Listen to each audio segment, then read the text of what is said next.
Everything Jerry's done in a way is performance art. And I think he really provokes a sort of a love-hate thing with people. The attitude was there. You know, he's a very, very abrasive person. That's what Jerry did. That's what Jerry brought to punk rock. This assholiness. Jerry is a showman. He's out to shock. He wants to throw curveballs on you, and it's obvious he's heavily influenced by John Waters. He started a band, The Boners, which was, you know, fun and funny. And, you know, I'd call it almost like guerrilla art for the punk underground. Boners were one of the best bands around. I love that band. Always have, because I thought, well, Ramrods, Boners, well, at least somebody's taking it to the next step. A different theme every night for Jerry, from the Honeymooners to the Flying Nun to the sex show. Jerry was a total drama queen. I saw him at this weird little bar. He had like 10 outfits on, but they were all at the same time. He kept just taking them off. He was always good, that Jerry Vile. The bands today, if there's a fault in them, is that they are not funny at all, or they have very little sense of humor, as opposed to the Detroit bands of my time. Everybody seemed to be poking fun at themselves. What Jerry brought into it was humor, and it was humor in the lyrics, it was humor in the stage presence, it was being kooky, it was making fun of yourself, and it was still really great rock music. The Boners, you never knew what to expect, but it was always going to be something. You know, it's absurd, and the only response is even greater absurdity. He vomits art. He absolutely vomits art. He doesn't think it, he does it. Not only is Jerry Vile the greatest painter that ever came out of Detroit, he's also the greatest artist. He's so multimedia. And I do think of Jerry Vile as an artist, a provocateur, and a comedian. I think all those things come together so well. The day will come when Jerry's genius is recognized, and here is some of the empirical data.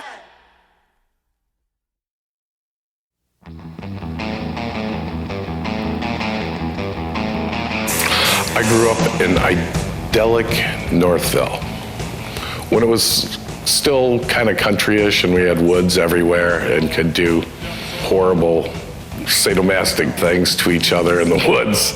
You know, bare-ass whippings and all sorts of these weird Lord of the Flies type rules that were set down, and, you know, these tortures and punishments and tests of bravery and shit like that. I remember getting all like naked and then wearing all these vines and then having my whole junk just totally covered in poison ivy. My parents were divorced. My dad was married 4 times. He would like take us to Disneyland, and his whore, as my mom would say, or, you know, his next wife, would be in a room down the hall at Disneyland, and, you know, he would be disappearing. We lived with my mom. Of course we were closer to my mom. My mom went out with a series of either really square guys or fucking gangsters. One guy was supposed to be a mafia guy, Joe Camp, and he would tell me and my friends about like tales of Vegas sleaze and like fucking Lola Henderson or Diane Carroll, and we just loved that guy. I graduated from Northville High School. I was supposed to go to USC Film School. It was a condition of a divorce, and $1,800, $1,800 had been paid up front for this education. Myself, Jerry, and an old college roommate named Tom Horton, we all decided to take this slow trip to Los Angeles to drop Jerry at school. We met a guy who'd worked for Punk magazine out of New York. I called up and I said, "Hi, Mr. Katz, I'm going to California. Could I get a Punk magazine press pass and I can write for you?" And he goes, "We don't have any press passes." "Well, what do you do?" "We just say we're from Punk magazine." And Jerry and I got a big light bulbs over our head. We went, "We should do a magazine." We called it White Noise, and we started telling people we were from White Noise magazine because it still worked for free drinks because most of them hadn't seen a punk. I didn't sign up in time for the film classes I was supposed to get. And I went and talked to the office, and they said, well, you know, not like they gave me the money, basically. So I had to go to OCC, Oakland Community College, which is where I met, or I wouldn't say met, but saw for the first time Katie, Haight, Joe Sposita, Gary Reichel, Kay Young, all people that became good friends in later life. You could just spot the cool kids a mile away, which is why they probably didn't talk to me. He started following us. He wanted to be friends with us. And I didn't think I liked him. I didn't understand him. Like when Jerry first, was on the scene, he was like kind of this, goofball that everyone kind of just made fun of a bit. I did end up going on a date with Katie. Then she started disappearing. Then she would slowly say, oh, it's Jerry, and we went, you're dating Jerry? What? Like, what the fuck? I had heard about pink flamingos for years. Half the movie was already spoiled for me because I knew everything that was going to happen. But still, when I went there at the cabaret for a midnight show, I was blown away by everything, just laughing so hard. I went to the Cabaret Theater on 8 Mile when they would show John Waters movies. That was like new territory for movies. People just didn't make movies like that. During a screening of Pink Flamingos, if you had your back to the screen and looked out over the audience, you would see what was the nucleus of the punk scene, and right there in the middle is Jerry Vile. John Waters was probably more influential on the whole punk scene than anybody I can think of. So we told everybody in town that we had this magazine called White Noise. Jerry befriended a photographer named Jenny Lenz, who had photos of the Ramones next to a swimming pool in cutoffs. Basically, it was the only pictures you'd ever seen of the Ramones without their Ramones uniform. So she said we could use those in our new magazine. So we decided we better really make good on this magazine after all. White Noise was the first magazine that Jerry did. And nobody else was doing anything like that either. We were too stupid to sell ads. That part of the magazine never dawned on us. We were happy to sell one for $1 because it only cost us a few pennies to print. And like beer, the most expensive beer you could get was $1. And you could push a lot of White Noises down people's throats in a night. In fact, if somebody would set down their White Noises, we would spill a beer on it or steal it back so we could sell them another. Well, of course, then Jerry had to be in a band. And from our interviewing bands and hanging out with bands, he was kind of cherry-picking people he would want to work with. I remember this show at Bookie's.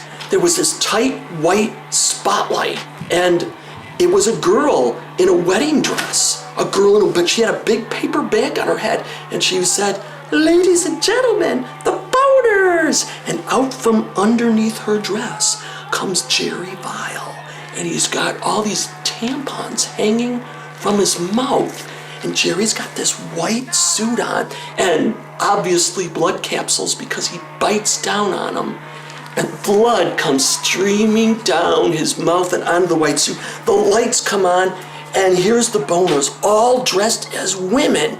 Falsies, big boobs, wigs, high heels, and they're playing, they're bumping into each other, and bit by bit their dresses are ripped in shreds, and pretty soon they're all just playing in bras and panties.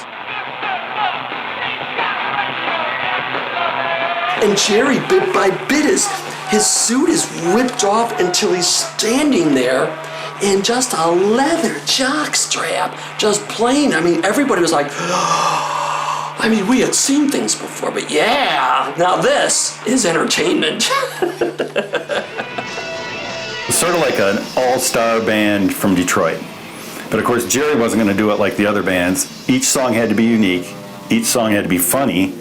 And this was the part that drove the band crazy, was every show had to be different. I I think the actual first time I'd seen him play was the Jerry play in the Boners was at the was Bookie's, of course, and he was the Fat Elvis. And all I saw was this like crazy looking guy that falling on the stage, and it's like, well, this guy's actually pretty funny. He always did good Elvis. Jerry did really good Elvis. The most memorable thing that I have from Jerry Vile is when they opened a show with Hound Dog and just kept repeating the opening riff to the tune while he just sounded like a drunk man, you know, kind of staggering around on the stage, just going, ah, ah. That was classic Jerry. We did all put on women's clothes for one gig of the Boners, one of the Halloween shows. We had a different theme each time, and that was the drag theme. We ended up all getting our dresses ripped off at the end of the show, so we were standing there in our underwear.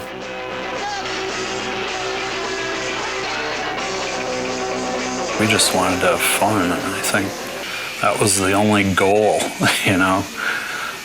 But we had band members that had a lot of experience, like Steve and Mike. So we actually turned into a pretty good band. Steve was like such a great bass player, you know. I was always impressed by his playing. And like, he was like a real musician, you know. And we were writing stuff that was entertaining to us. You know, our songs had really horrible lyrics, but they were all done from the heart. This assholiness. I mean, he was the Pope of assholiness. It was great. He was irreverent, he was rude, he'd insult people, he'd get drunk, he'd throw drinks on people, he'd knock people down, he'd throw shit. People probably did think that the Boners were just annoying and too over the top. Everyone thought the Boners were a joke, and I don't know why.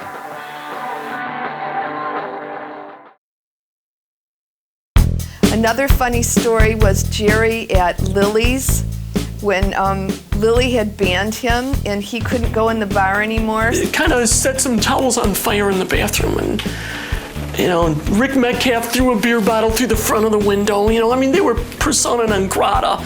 You know, it was a bad scene. But I got a gig at Lily's with Cinecide and talked to Art Lysak, and I told him, yeah, we're gonna have the Boners play with us.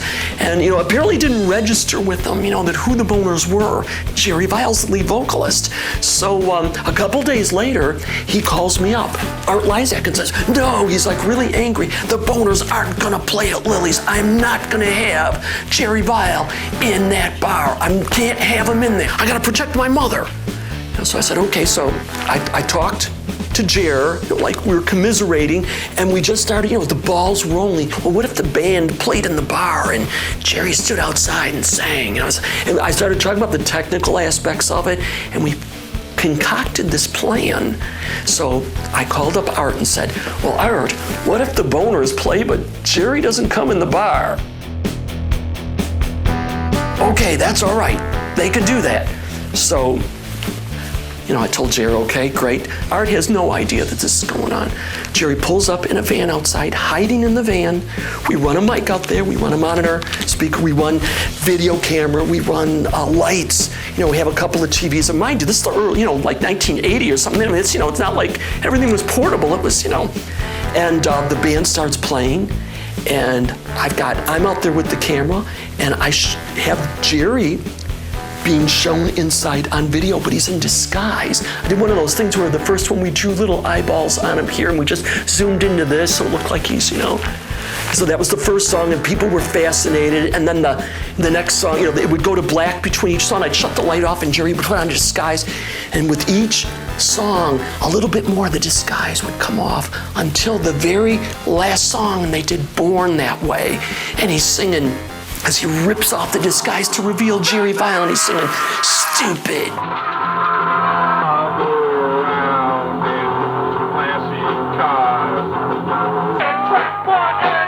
You know, people they just ate it up. They just loved it. So as Attack of the Killer Boners, it was like a Halloween show, I believe.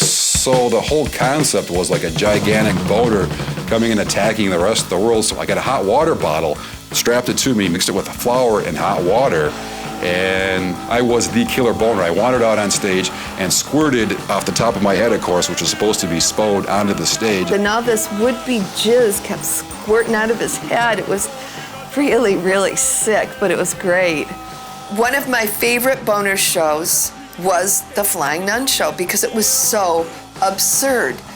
I had spent more time up in the filthy old 1920s, cancer-filled attic rigging this wire so I'd be able to fly above the audience than actually practicing the songs.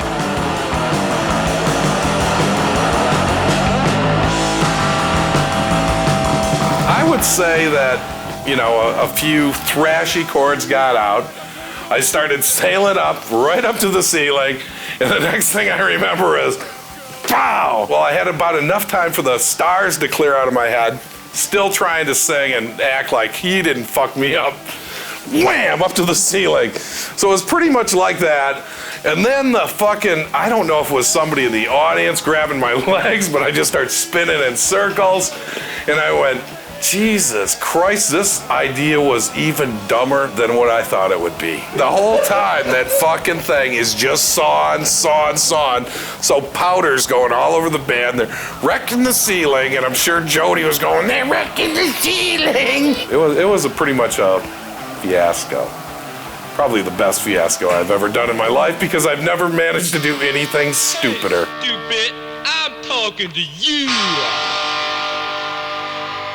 Around the time that Jerry was doing the boners, David Keeps, who was a local writer, was now in New York, and he had been contacted by film director Jonathan Demme, who wanted to make something called Erg, a music lore. And what he wanted to do was have all unsigned bands. And they took the footage of Jerry on stage and showed that to Jonathan Demme. A little while later, it was announced that Demme was going to do a film for PBS called Who Am I This Time? It was just a little film, and it was Christopher Walken and Susan Sarandon, and there was this one hammy guy in particular that was a kind of a jerk, and they asked Jerry to play that part. George! Oh, yeah. Oh, George, hi, Albert. I'm glad I caught you. Oh, yeah, I'm in a hurry. There's something I gotta show you. Oh, yeah, but I'm in a hurry, Wait, Albert. What? Stella! Oh, Lord. Oh, hey, listen, I'm glad you're working so hard in the character, Albert. You gotta see. Eunice, I want my girl to come down with me. Oh, Eunice, I can do it. We're just kidding around, folks. Just kidding around. Let's do it live. He had worked with Christopher Walken and Susan Sarandon, and Susan Sarandon offered to give him free lessons, and Jerry was like, no. So acting really wasn't Jerry's thing. By the late 80s, Jerry got the gang back together and said, let's do a publication again. So Fun was slicker than White Noise, but it was not just music. It was going to be everything. There just weren't any limitations. I think Fun almost lasted 4 or 5 years or so. We kind of like encapsulated the underground social, cultural scene of the Detroit area then. And plus we kicked over a few garbage cans too. I mean, we didn't censor ourselves, which I sometimes look at it now and I almost cringe going, oh my God, we actually wrote this? Fun magazine was fun while it lasted, but nobody was making money, and eventually it petered out. And then Jerry said, let's do something that's slick, but still good, but just really tight. Orbit came out, I thought, with a bang. Had a great Glenn Barr retro cover. That caught my eye. Another, one of Detroit's greatest artists. And it actually worked. I mean, for the first few issues, it was actually a little bit rough. I mean, we were like digging for material. I think we actually used a press release from the Pork Council. It was a way of still tweaking the nipple of the city and stuff. There would still be satire in it. There would still be humorous things. And Jerry would continue to do his performance art in other ways. By that time that Jerry had become, well known through Orbit or Fun or through such shenanigans and such, most people that came in contact pretty much knew the Jerry story, and they willingly went. And Orbit was one of my favorite things about Detroit. And when I finally met Jerry, it was like in 1999. I met him through Rick Minor of C-Pop. And me and Jerry just hit it off at the time. I was kind of a mess, and he was a mess, and we got along great. We just crack each other up, and I became one of the editors for Orbit. It was funny. It wasn't dull. It wasn't boring. It wasn't the usual boilerplate. I had done one of the early interviews with Tarantino for Reservoir Dogs, and we kept in contact, and I'd sent him an Orbit t-shirt. We got notice that he wanted to use it in his next film. It was going to be called Pulp Fiction. Quentin himself ended up wearing the shirt. When the film came out in '94, everybody wanted that shirt, so Jerry started selling the shirt, and it did really well. The very last issue, for the editorial, he typed the biggest fuck you. He typed it in a minute, it was just, and he was typing it as fast as you could read it, and it was crazy. And so when he told me he was going to do an erotic art show, that's when I jumped on. I always looked at Jerry as even from afar, as I want to do what that guy did. He's got the best band. He can't sing the best, but he's the best band. And then he puts out a publication, and, The Dirty Show, and he's jumping in my forum then, and I'm saying, you're an art now, buddy? And The Dirty Show then starts as this little thing where they were begging for money at the door to sing the largest art event in Detroit. Well, the thing with The Dirty Show is that it was just all around. It was all walks of life, and we wanted everything focused. And a lot of erotic art shows were just really kind of more of the highbrow, and they wanted it to be kind of French and European. Me and Jerry, we just had really lowbrow senses of humor. We just liked a lot of the wacko stuff. The sound that comes out of my mouth when I go to The Dirty Show is, ew. So, I don't know. I just really wanted to have a family-friendly event. Something that people could bring everyone to. Push grandma in the wheelchair. Yes, we do have age limitations, but you saw people brought their babies. And it's just a few laws that have to be overturned to get, school kids in here. If I could only get a grant so I could expose this to, poor children or something. It would really broaden their horizons. The last Dirty Show, there was a girl getting spanked, whipped with a cat of nine tails. Personally, I couldn't watch it. I found it disturbing. Was it disturbing for other people? They seemed to like it. She walked away with a red ass and a smile on her face. What can I tell you? First of all, I think that The Dirty Show can speak to the uninitiated, by virtue of what's in it, in a way that going to see a Rothko just doesn't.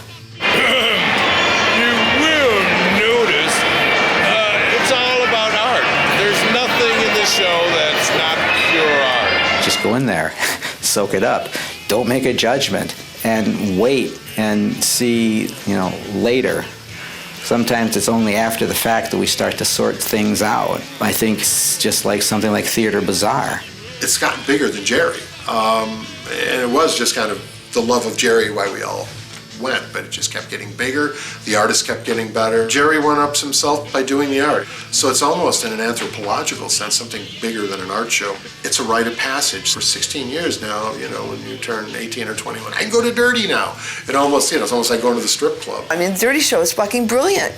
There's hundreds and hundreds of pieces of artwork and a staff and all of this stuff that he pulls together. And no one else in the city of Detroit is doing what he's doing. No one. I nearly soiled myself when I heard that John Waters was going to be at Jerry Vile's Dirty Show. This isn't even a real night at the Dirty Show. This is a John Waters meets the Dirty Show. Those midnight movies in Southfield to John Waters coming to him. John Waters is, one of the biggest influences on my life, and it's just going too far. I love going too far. The creation of the Dirty Show, which in and of itself is a performance, right? Letting people come out, and in a sense, very much in the line of people like John Waters, of just, hey, people are wacky, let's see what they do, and you're never surprised at what they come up with.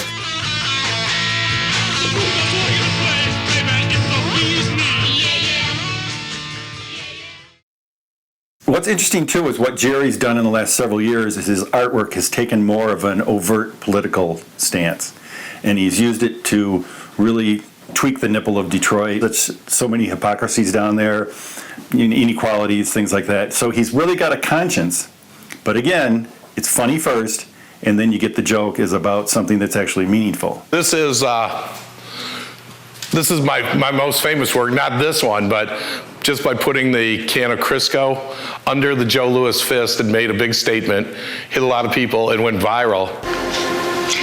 You have probably seen the giant Crisco can that sent a very adult message about Detroit's bankruptcy. The artists behind it have been very busy lately, putting up sales tags on city property and taking out a full-page ad in the Metro Times.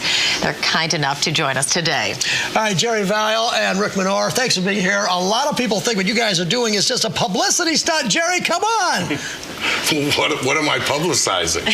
What are you publicizing? What are you publicizing? You don't like the bankruptcy, so you think that it's funny, I guess, to sell the assets of the city of Detroit. I just am having a lot of fun with the bankruptcy, and it's time people gotta laugh. I know it's not really a laughing matter, but I have a 12-year-old daughter, and I let her know, well, a lot of people think that politicians are slimy and greasy. So that's one of the reasons they thought the Crisco can was so funny.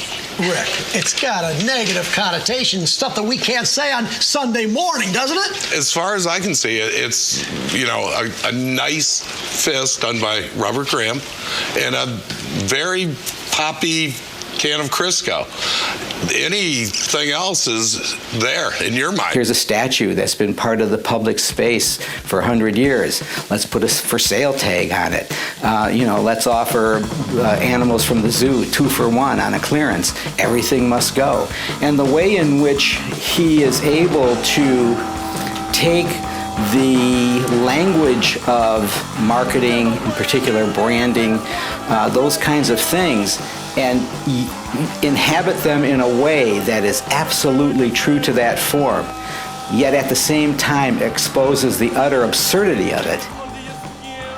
Jerry Vile has not been too pretentious about it. I think that's one of the things that makes him lovable and not hateable. He's become beloved. I mean, here's a guy that basically has been saying, fuck you, look at my dick, who is now one of the most beloved figures in Detroit. As for his visual art, he seemed to like I've seen it from going from we'd all sit around with sketch pads and crayons and just draw pictures of each other like, oh, this is like, oh, and Jerry would take it a little bit more serious, and then he would get the oil paintings out, and then he would sometimes do it, sometimes he wouldn't, and then he'd put it away, and then it just seemed like maybe the past decade or so he just jumped on it, and he's been able to make a name for himself. It's in one sense you bite your tongue. In a sense it's he's also taken the whole concept of a gallery and art criticism and saying, okay, well, listen, I'm going to make this part of my world, and I'm going to make you notice me. I'm going to be such an outsider that I'm going to make outside art look like it's inside art. His entire oeuvre is about yanking on your chain and gripping up his game. The idea that, wow, he's this international artist, it's just kind of reading it in Greek, you just can't put the two sentences together, Jerry Vile, art in America or whatever. They just used to do the two magnets where they spin around the opposite poles. It's I can't put that together yet. I think that's about it. I love me some Jerry. Okay.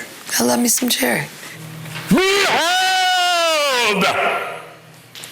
The latest masterpiece, not quite finished. The wagon train across the Milky Way. Please load on asteroids. Dangerous every day. You boldly go where no man's been before.